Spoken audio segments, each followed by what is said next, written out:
Hey Gearheads, and welcome to Garage Talk. I'm Corey. I'm Holly. Back there's Tucker. Yep, that's me. Before we get to it, happy anniversary, babe. Happy anniversary. As we're filming this, it is our 8-year wedding anniversary, and we're celebrating in Zoom Zoom style, revisiting a vehicle that we've tested before, and a color we've tested before, to see if we still have our same opinions.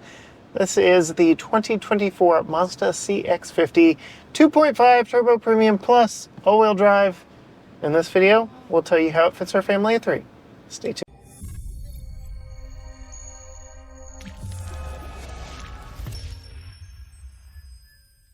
All right, Holly, as I mentioned, we've had this vehicle before in these colors, in this trim. When we had it, that was last year model. Mm-hmm. We've driven a lot of things since. Mm-hmm. We've definitely been in the compact crossover class since. And I guess we get to revisit this one, see if it still holds up. If memory serves me correctly, we both really liked it before. Yes. What are your thoughts on this one? Styling, we'll start outside, work our way in. Well, I like this color, of course. Of course you do. It's a blue color. That we've painted our entire house. Polymetal gray metallic. It's nice, blue gray. I like the mixture of soft curves with hard edges on this. So like you have the rear view mirror here that comes at a point. Kind of a cat eye. Cat eye, which I like. But then I would say that the curves on like the hood and the sides are a little bit softer. Like in between soft and hard. Okay. No? Softer. Yes. That is not funny. Tucker didn't think it was funny. He is not amused by you. No, and my high school humor. But yes, since we have last been in this vehicle, they've introduced 2 other vehicles that we've experienced or are about to get to experience in the CX-70 and the CX-90. I was really hoping the CX-90 and 70 styling would look a little more like this 50. But what are your thoughts now compared to what we've seen in CX-90 versus this? They're a little different. This one, again, has a little more hard edges, whereas CX-90 is a little softer. You like the mixture of? I like both. I think probably the trend is going to the harder edges, and so that's what I kind of like the mix better. All right. But I like both of them. They're both nice. I wouldn't say either one is super edgy. I find it humorous. We are behind Mazda's bestseller, the sibling to this vehicle in the CX-5. Let's see if we can get them on camera. But yes, that is Mazda's bestseller. I was thinking about racing them, not getting them. Okay. And we beat them. Yes, we did. They won't say specifically that this is supposed to replace that, but that has been the trend. Everything is going to a 2-number, 2-integer naming system, and CX-5 is the only single integer remaining. Now, read into that what you will. Moving inside, what are your thoughts in here? I really like the stitching up here. That's probably one of my favorite things. As well as, is this real leather?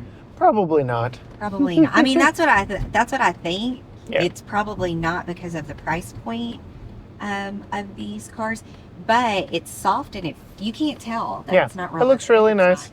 It looks really nice. So I like that. The rest of it's kind of just like normal, plain. It's a little driver-centric. You've got the 2 vents pointed directly at you. Driver-centric steering wheel. Very simple. It is most important that I am comfortable. It is. It is. As the driver. And then we've got these terracotta leather seats. Yeah. What are your thoughts on the terracotta? Don't love it. I mean, the seats are comfy. Yeah. I mean, all in all, it's a little Longhorn orange, isn't it? It's a little bit too Longhorn orange. Okay, get going. But the color contrast with the black is nice. But yeah, it's a little. Yeah. Steering wheel. How's the steering wheel? I like the steering wheel. A little sporty. How is the steering feel? We'll jump into that a little bit here as we get going. How's the steering feel? Too light? Too heavy? Just right? It's a little bit on the heavier side. It's that sporty nature of Yeah. Mazda. Yeah. Not like I'm turning a boat or Right, anything, but right. it's on the heavier side. And then we've got a good mix of digital and analog gauges back there. Can you tell what's digital?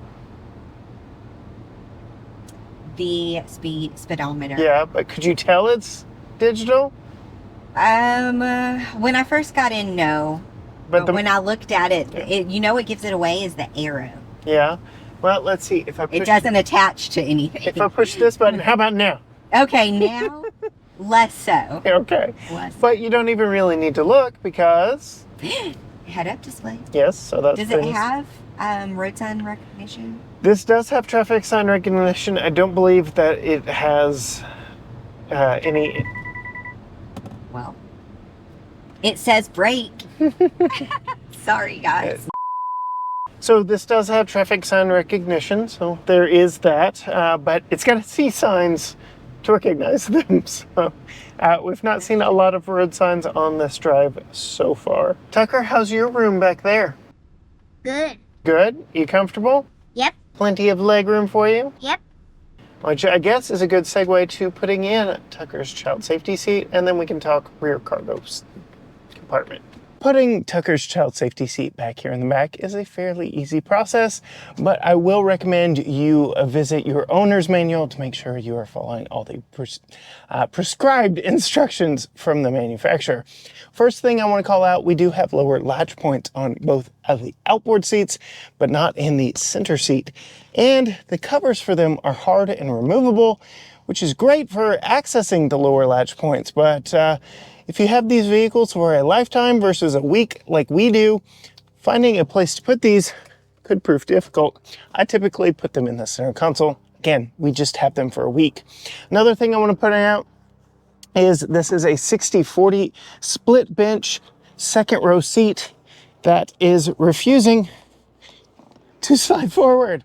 Don't know what the deal was there, but the 40% is here on the passenger side, which is where we like it for Tucker's child safety seat. So that is a nice touch. Also, top tethers all the way across all three seats. So now that we've level set all those things, let's bring in Tucker's Graco Extend-A-Fit child safety seat. This is the same seat he rode in when he was rearward facing.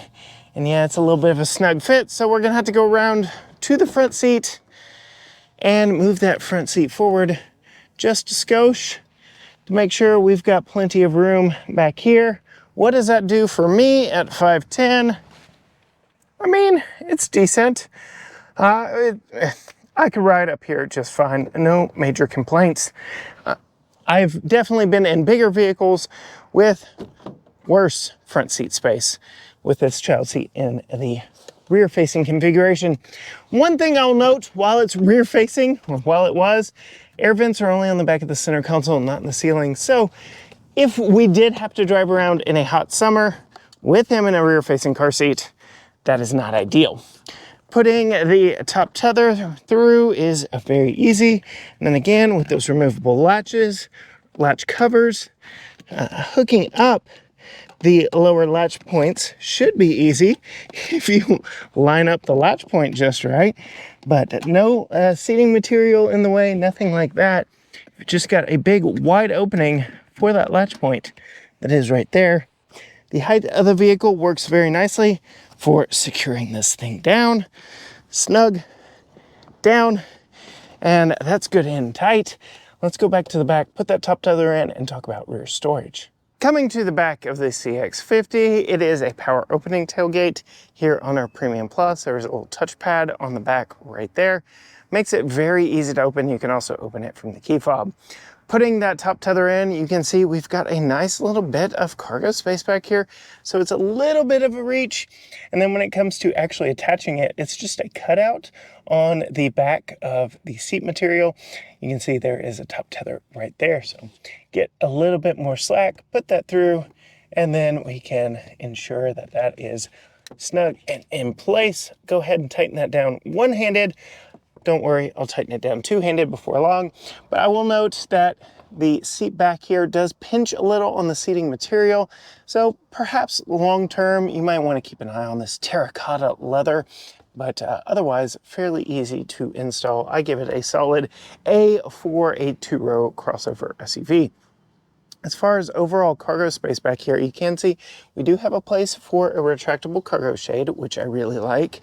And then, as I mentioned earlier, plenty of linear space for putting some cargo, some luggage. We are definitely going to check this out over the length of our loan because we have a trip down south in Texas that we get to test all that out. But the official numbers are 31.4 cubic feet of storage behind the rear seat, 56.3 with the rear seat folded, which can be done from back here, not just up front. So you can see there is the 60%. Just pulling that latch right there actually did fold the seat all the way down. If Tucker's car seat wasn't in place, we can fold it right there. Proved to be much easier than what I experienced just a second ago, but there you go, over 50 cubic feet of space with those seats folded, which is very nice. Then we do have a little bit of storage there on the side, a little storage there on the side. And if we lift up this hard cargo cover, you can see this is where our spare tire is. It's a temporary spare. It's where our subwoofer is for our Bose sound system. That's where all our tools are for changing a flat. So if you need to do any of that, it is all hidden under here. This is not an adjustable height shelf or anything like that because of everything Mazda has chosen to store underneath it, which isn't a big problem. It's class competitive cargo space back here, so I have no complaints. Coming to me, at 5'10" here behind the hatch, plenty of opening. You can see the buttons are right here above my head to close and or lock it. And then it comes down after just one beep. Moving back inside, we've talked rear cargo, class competitive. What are your thoughts on storage spaces around in here? Well, one thing you always like is the double door. Don't make me move my elbow to get inside, you know. But we've got a Qi wireless charger here that is working now. Historically, they haven't worked so well, but perhaps Mazda's fixed that over the years because it is charging my 14 Pro Max just fine. We've got a little bit of storage back here behind the cup holders. If we were drinking a Route 44 or a supersized Whataburger cup, I don't know that this would be the best setup. But yeah, maybe not. But then we've got what you really like. The knobs. The knobs. For the infotainment. In the push button. Yes, this does have wireless Apple CarPlay and Android Auto. And while you are in Apple CarPlay and Android Auto, it's supposed to be touch sensitive, but not so much. Technology. Everybody in the comments says touch sensitive, but not so much. So you can control it with the knob here. So there's that. All right, driving impressions. You've been behind the wheel. How's the pep? The pep is good. And with that tighter steering that we talked about earlier, does it feel sporty? Does it feel like a sports car? It does feel sporty. Along with the steering wheel, the shape of the steering wheel and stuff, it does feel like a sporty drive. Yeah. I really enjoy driving Mazdas, all the Mazdas that we've had. This has nothing to do with the fact that you started off driving a Mazda. No. That Mazda was quite different. Bless its heart. Bless its heart. But, yeah, all of it was different because it was very old, my first Mazda car. Yes. And multiple hand-me-downs. Hand-me-downs. And driven hard by some new driving teenagers. But I enjoy Mazdas. They're comfortable. So speaking of comfortable seats, which you alluded to earlier, heated and ventilated, which I really like. Two-person memory, which we both really like. Right. Any other thoughts before I pull out my phone with the window sticker? I don't think so. Tucker, any more comments from you back there? Likes or dislikes? What's the fuel efficiency? That is on the window sticker. Oh. So, as I pull out said window sticker, nothing additional from you, Tucker? Nope. No. All right. So, I will say, this takes regular, unleaded 87 octane as standard, though Mazda does quote more power if you put in 93 octane. So, keep that in mind. But, rated at 23 city, 29 highway, 25 combined. We've not put enough miles on it to speak definitively. to what we are getting. But go check out my solo review. We will have road tripped it by then. I'll have a lot more to say about it in that video. Care to guess the price? The price. 41. And for all of y'all, it's been over a year since we've had it. She doesn't keep record or cheat on this one. 41? No. 41. Tucker, any guesses from you? No. No? 45,125 as this one is equipped. It starts at 43.3. I was actually teasing you. That's what I guessed. Oh, Tucker knew it. He knew it. He's getting Spot really good at on. this game. Spot on. So very good job, Tucker. Very good job, Holly. Any other thoughts now that you know the price? I think it's definitely worth the price. Yes. Especially you get all of the features that we would probably want. Pretty much. Is there anything that it doesn't have? Like the seats, ventilated. Adaptive cruise control, which I like. Not so much for you on your list of likes. Push button The start, head-up proximity display. key, head-up display, dual zone climate. Oh, No rear no side shades. But that's a hard one. So and air vents on the back of the center console versus ceiling. But at least there's some in the back.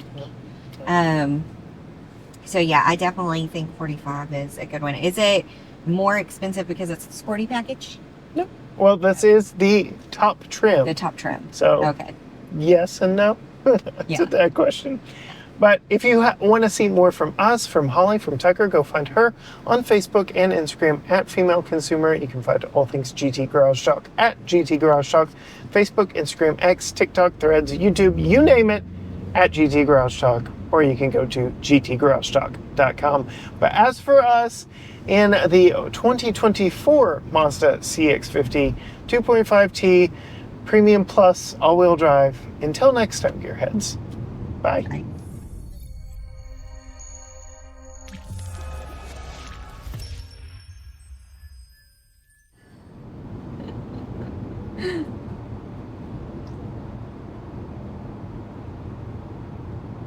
Any more thoughts from me, T-Man? No. Are you getting tired back there? No.